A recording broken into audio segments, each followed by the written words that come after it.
Ava Dover, a formidable presence in our school, believed she was untouchable.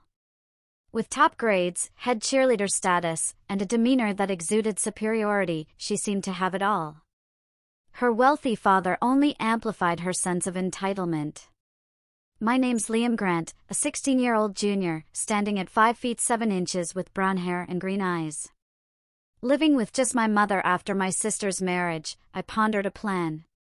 I aimed to find a challenger for Ava, someone to contest her in academics and cheerleading. The challenge? No one even came close to her prowess.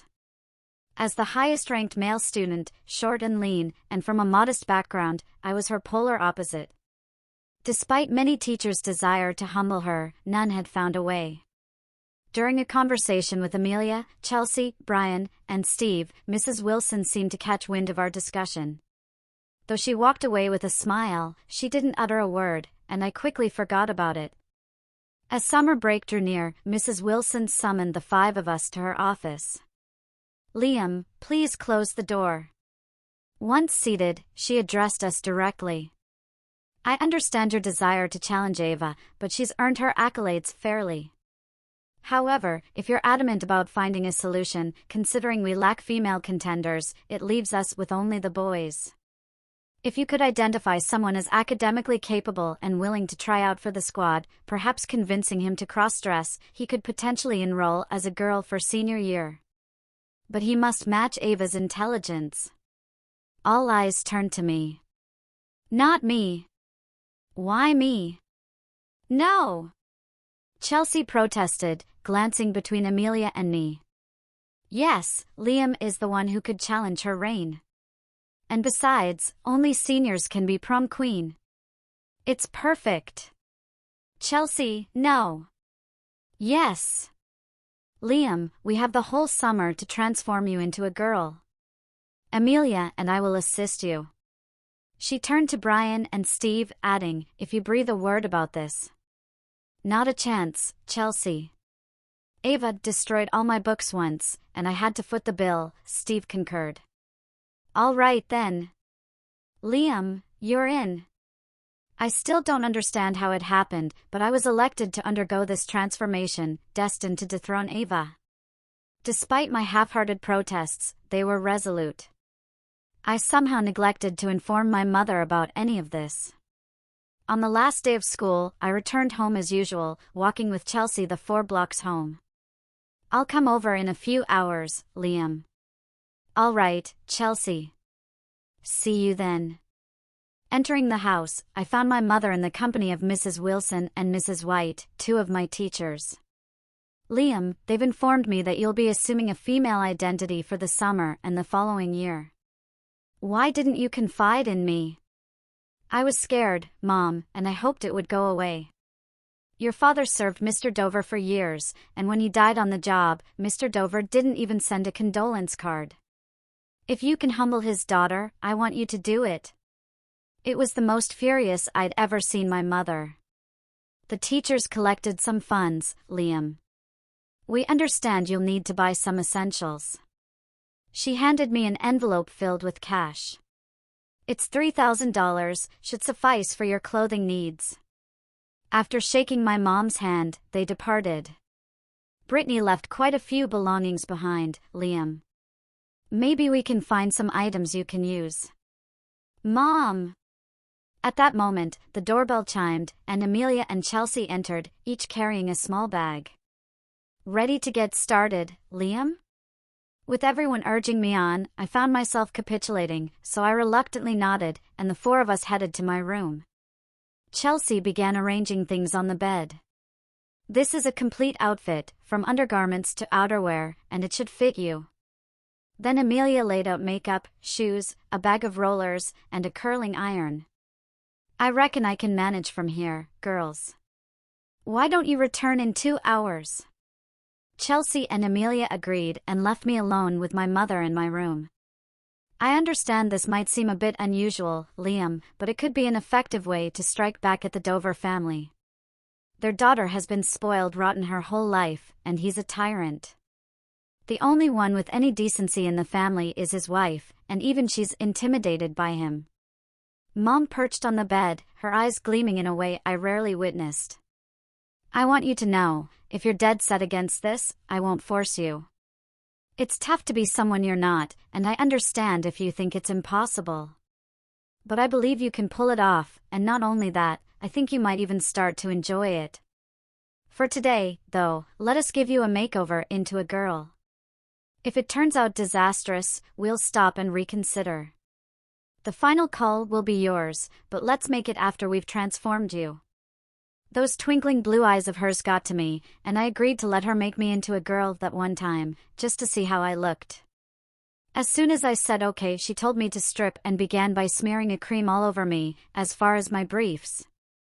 At her direction I went in the bath and did the rest, waited for a time and stepped into the shower. I didn't have a lot of hair anyway, but what I did have washed down the drain in a swirl, leaving my skin smooth and hairless. I washed my hair and shaved before I put on a robe and went back into my bedroom. With no preamble at all, Mom gave me a pair of panties to put on. Once I was covered, she used a measuring tape on me, just noting it on a pad before she gave me a bra to wear. I slipped it on and she adjusted the straps, filling the cups with socks. These are pantyhose, let me show you how to put them on. As the slick nylon slid up my legs, I felt an electric charge as they whispered up to my waist. A slip was held out and I stepped into it, and a short dress was slipped over my head and zipped up. The shoes were my sister's, a pair of red heels only 2 inches high. My feet slid into them and to my surprise they fit. Let's go into my room and I'll do your hair and makeup. I knew how Mom did hair, my sister complained about it all of the time, so I asked her if Chelsea could do it instead. After all, Mom, she's my age, and has a better handle on the current styles. With a nod of her head, I called Chelsea, and within minutes she was at my house. She glanced at me, flashed a smile, and dove right into her task. Within 30 minutes, my hair was tinged pink from the rollers, and she proceeded to work on my face. I'll demonstrate, and then you'll have to manage on your own, all right? Sure thing, Chelsea, if there's ever a next time. She snorted in disbelief before applying foundation to my face. You've got that same clear, pale complexion as your mother and sister, Liam, this will be a breeze. Following the foundation came the powder, which she allowed to set before brushing away the excess. For my eyes, she opted for earthy tones and a brown eyeliner on the upper lids, with a brown pencil on the lower. As I observed her in the mirror, I was amazed by her ability to transform what I thought was an ordinary male face into a distinctly feminine one. She applied a soft peach blush to my cheeks, blending it out with a sponge. Let's move on to your hair, Liam. Draping a towel around my neck, she removed the rollers, leaving my hair in a multitude of small curls. As she brushed through my hair, she snipped here and there with scissors, resulting in a curly cascade down my back with a fuller, higher top and bangs swept to the side. Mom provided her with 2 barrettes, which she used to pin back my hair on the sides, revealing my ears. Instead of my usual studs, she adorned me with red and gold button earrings before handing me a soft red lipstick. I traced my lips and stared at my reflection in disbelief. Come stand here, Liam. Mom guided me to the full-length mirror, and I beheld myself for the first time. She was stunning. With long legs accentuated by red heels, the short hem of the dress, a modest bust, and a face akin to an angel's. I told you, you'd be stunning, Liam. I couldn't tear my gaze away from the mirror to respond. This is going to be a breeze, Liam. Your main issue will be fending off the guys. Sure, like I'm planning to date or anything. Chelsea shifted gears and broached the topic of a name for our transformed persona. I hadn't thought about it, Chelsea. I'm not sure. If you were born a girl, we were considering Megan. How about that? We already have 3 Megans in school, Mrs. Grant. How about Carolyn? Carol, I interjected, unwilling to relinquish what little control I had over the situation. All right, Carol. Michelle, my mother declared, and it was settled. I now had a name. Carol Michelle Grant. Let's head over to my place, Carol. I'll call Amelia, and the three of us can hang out. But your mom knows me. As Liam, sure, but I've already filled her in on our plans, and she's on board. Dover passed over my dad for a promotion and made his son the production manager. Trust me, there's no love lost in our household for Ava Dover.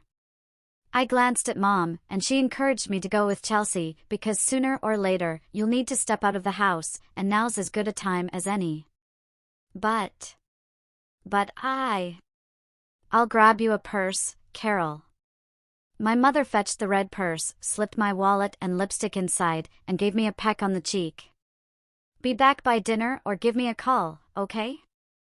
I will, Mom. Stepping out of the house was the most challenging thing I'd ever done. Dressing up in my room was one thing, but being outside was a different story.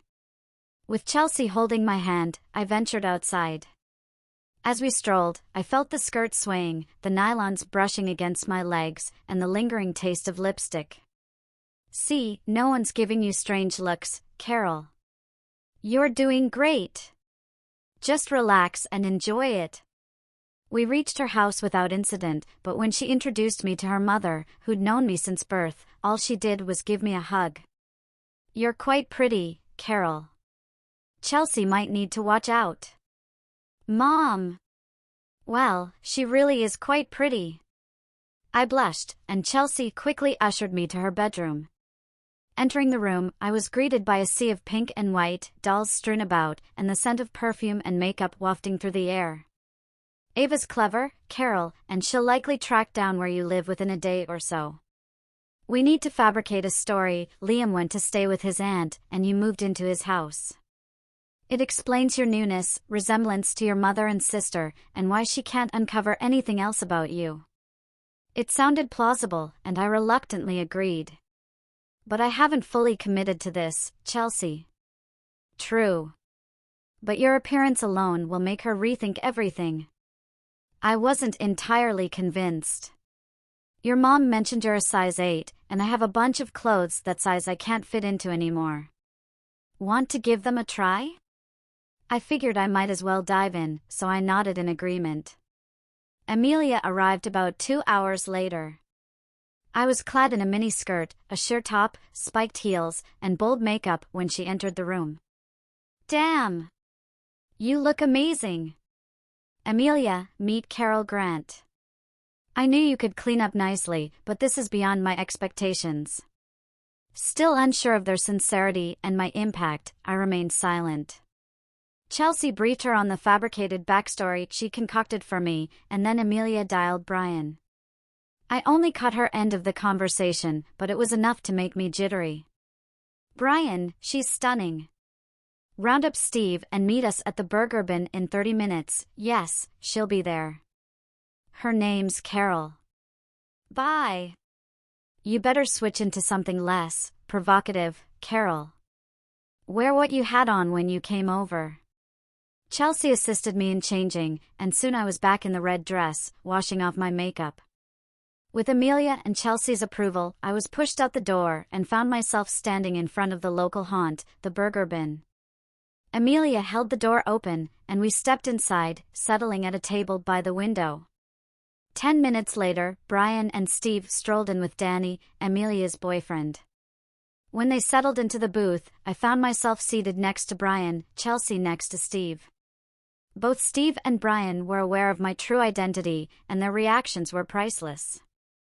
Danny, however, was unaware, and when I was introduced to him as Carol, he actually flirted with me, earning an elbow from Amelia.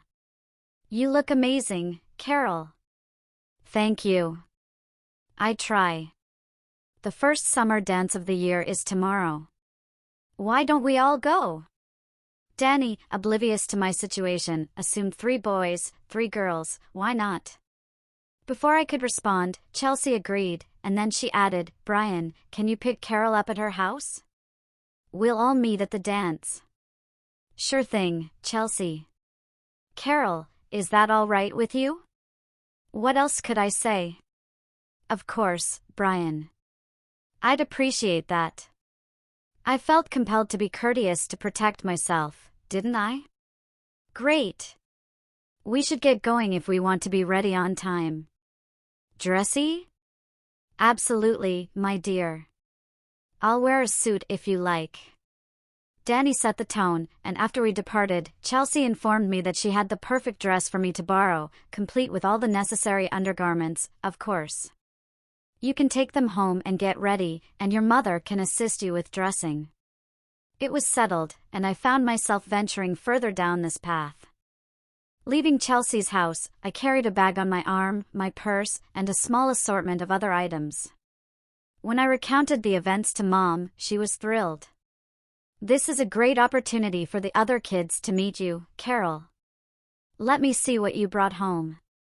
In my room, I presented her with the dress, but she seemed unimpressed. I believe Brittany still has that black dress here. Let's check. I knew exactly which one she meant, and if it was still in the closet and I wore it, I would surely make a statement at the dance.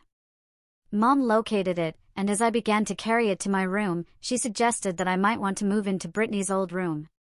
It has the vanity, a private bathroom, and a lot of clothes you'll be wearing. Plus, it's already decorated for a girl. I nodded in agreement, delving even deeper into my transformation into a girl, which after this dance, seemed inevitable. Now is the moment to refuse, yet I found myself unable to. Throughout the day, I reveled in the feel of the clothes, the taste of the makeup, and the way people treated me, and I found myself enjoying it all. In a sudden epiphany, I realized that I would be Carol for the upcoming school year, and I strangely embraced the notion. I couldn't quite comprehend why. I had never before dressed as a girl, yet now I found myself drawn to it.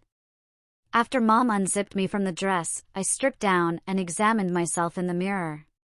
As a male, I was unremarkable, but as Carol, I possessed a beauty that captivated me, and in that moment, I resolved to embody femininity as fully as possible that night. My skin remained smooth, so I removed the makeup and shaved once more before inspecting the contents of the bag Chelsea had sent over. The waist nipper was too large for me, prompting me to seek assistance from Mom. However, she produced something far more intense, a corselet. Unaware of its true nature at the time, I felt as though I was being sliced in half when she wrapped it around me and tightened the laces. Raise your arms, dear, and take a deep breath, she instructed. As I complied, my waist cinched to a slender 20 inches, down from my usual 25. When I lowered my arms, my compressed flesh spilled into the bra cups, creating a defined bust line. Adjusting my skin upwards, I further filled out the cups, and Mom handed me 2 small foam pads. Place them inside your bra, Carol. They'll enhance the cups and provide additional lift. She was correct, and suddenly I possessed an hourglass figure and a fuller chest. Brittany used this often because she struggled with a flat chest for so long. Now it's your turn. Her laughter didn't amuse me much, given that I could barely breathe. You'll acclimate to it, like we all do. In a few days, you'll feel different without it. After Mom departed, I settled at the vanity to do my makeup, alone, for the first time. With meticulous attention to detail, I crafted a softly feminine look that suited me perfectly. Neither overly sensual nor too youthful, but rather that of a girl transitioning into womanhood. Enhancing my green eyes, I layered earthy tone eyeshadow with a softer gray, followed by deep black eyeliner and a black pencil to define my eyes, imparting a wider appearance. I applied a hint of black mascara to add volume. For my cheeks, I opted for a silk rose blusher, imparting higher cheekbones and a radiant smile. My hair retained its styling from the morning, and I saw no need for alterations. Slipping into the pantyhose and securing them at my waist, I retrieved the dress from the closet. As I held the shapeless black satin dress, Mother re-entered the room, assisting me in slipping it over my head. As she pulled it down and zipped it up, I relished the way the fabric enveloped me. The twin shoulder straps held up the square-cut neckline, revealing a modest portion of my chest before snugly tapering down the bodice and flaring out at the hips. The crinoline petticoats added a subtle fullness to the skirt, emitting a soft crinkle with every step. Stepping into the black heels, I surveyed myself in the mirror. The hemline sat a respectable 2 inches above my knees, my waist appeared diminutive with a pleasantly full bust. My complexion, akin to my mother's porcelain clear skin, was accentuated by the makeup, highlighting a natural beauty I had never before recognized. Mom returned from her room with black and gold chandelier earrings and a matching choker-style necklace. As she fastened the thin gold chain around my neck and slipped on the earrings, leaving the pendant nestled between my new chest, she advised, "Any more jewelry, and you'd look garish, Carol. Stick to this." In her hand was her bottle of Obsession perfume. Dabbing some on my elbows, wrists, and neck, I stood before the vanity to apply my lipstick. When Brian arrived, Mom answered the door and called for me. I walked down the stairs just like she had me do twice before, with a saucy feminine step that made the skirt sway. His eyes never once left me as I walked over to him. "Hello, Brian." "God, Carol, you're gorgeous." "Thank you." "You have her home by one, Michael." "I will, Mrs. Grant." Then he surprised me by taking my hand as we walked to his car. On the way over he kept looking at me, which was hard not to notice. "What?" "I was just thinking how lucky I am to have the prettiest girl there with me." "But you're my date, right?" "Yes, and you know I don't date boys?" "Yes, well, I'm not. I'm taking a beautiful girl to a dance, so relax and enjoy it." When we pulled up, I stayed seated until he opened the door for me and we walked in together. Brian introduced me all around, to kids I had known for years, and not one of them knew who I was. To them, I was the foxy chick with Brian, and that's all. Ava saw us, of course, and made an effort to meet me, but Brian always managed to head her off by asking me to dance or something. Chelsea and Amelia had expected me to be wearing something else, and they were shocked when they saw that I now had a large chest, just like them, but did not take me too far from Brian. On the way home we stopped for a snack, and later, in front of my house, when he opened the door for me, I stepped out, right into his arms. We looked at each other for what seemed forever, then his lips touched mine, not once, but twice. "Carol, you are just what I said you were. The prettiest girl in the school. Can I call you tomorrow?" "Sure." Overrun with emotions exploding inside, I ran into the house and slammed the door. "Have a nice time, dear?" He kissed me, mother. On the lips. "And why not? You're a very pretty girl." I ran to my room and undressed, trying to figure out why I liked Brian kissing me. After breakfast, I headed back to my room and changed into shorts and gym shoes. A glance in the mirror revealed traces of last night's makeup and a slightly disheveled hairdo, remnants of Carol's transformation. Sitting at the vanity, I brushed my hair, securing it into a ponytail, and touched up my makeup, following the same routine as the previous night. Once again, I patted my bra with socks, donned a t-shirt, and rejoined Mother. Together, we tackled the household chores until Chelsea arrived at 11. "Girl, you were stunning in that dress. And even now, in a t-shirt and shorts, you're still turning heads." Just then, Brian called, expressing a desire to visit, a fact that Chelsea quickly discerned. "I'll catch up with you later, Carol." "Bye." Brian came over an hour later and we went out on the patio. "All my life I thought I liked girls, Carol, and then you came along." "Brian, didn't you tell me I am a girl?" Before he could answer, I added, "Well, I am a girl now. I found out that I like being a girl, and I liked it when you kissed me." "Good." He leaned over and kissed me again, but this time my arms went around his neck and held him as his tongue probed my mouth. Gasping, I let go, afraid to continue. "Now that we have that settled, would you wear this?" He handed me his class ring. "But Brian." "No buts, Carol. Wear it for me." He slipped it on my finger and smiled at me. "I know what Chelsea and Amelia will say, but I don't care, Carol. You turn me on every time I see you, and I want you to be my girl." I was flabbergasted that he felt this way, but I kept his ring tightly in my hand. I said one word, yes, and he kissed me again, just as Mom walked out on the patio. She said nothing and put the tray on the table and left us alone again. Over the week Brian and I saw each other every day, except on Thursday when I stayed home to try on some things I bought from the internet. I showed Mom and agreed to let me use her credit card. When they arrived, I went to my room and after carefully reading the instruction sheet, put everything on. When Mom saw me for the first time, I thought she was going to faint. I had perfectly crafted silicone forms that attached to my chest with a special glue and were undetectable even up close, and the panty hid my small manhood easily while at the same time padded my hips out. I would now have to sit for all bodily functions, and I could, if it happened, get naughty with a male. When I got dressed this time, I was a lot more confident now, and asked Mom if it wasn't time we expanded my wardrobe. I wore shorts and a top shopping because Mom said that I would have to try on a lot of things, and she was right. We bought 4 bras and 34 slips, skirts, blouses, a dozen panties, slacks in 3 colors, 2 suits, 5 pairs of shoes, all sorts of earrings, bracelets, a watch, necklaces, sweaters, 2 good dresses, and lastly, a bikini. I tried it on and Mom had a heart attack when I stepped out of the booth, but I liked it and added it to the pile. After we took it all to the car, Mom drove me to a salon and I had my hair and nails done for the first time.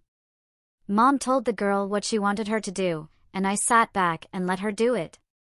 3 hours later, I left the salon with richly auburn hair, my eyebrows tweezed into a high feminine arch, my nails now longer and painted a soft pink. From there we went to a store that specialized in makeup, and when I had my makeup done by a pro, we bought plenty of everything she used. Later that afternoon, Chelsea came over, took one glance at me in my bikini, and plopped down on the floor in disbelief. "Carol! Your chest! Wow!" I replied, "And more, Chelsea. Notice how the bikini fits?" The outline of my body was now distinctly defined, and she noticed it. Then I slipped off the bottoms and casually walked to my dresser to put on some panties. "I guess we're on equal footing now, wouldn't you say?" She remained speechless as I removed the top and replaced it with one of the new bras, the lacy low-cut one, and then pulled on a blouse. Her eyes widened when she spotted the ring on a chain around my neck. "That's Brian's." I admitted. He succumbed to my charms, and now he's mine. "Carol, not only do you look stunning with your hair styled like that and your amazing physique, but you've also got Brian." I settled onto the floor beside her after slipping into a denim skirt. "I plan to continue living as Carol, even after we graduate, Chelsea. If I looked like you, I'd do the same." Ava Dover tried everything to undermine me.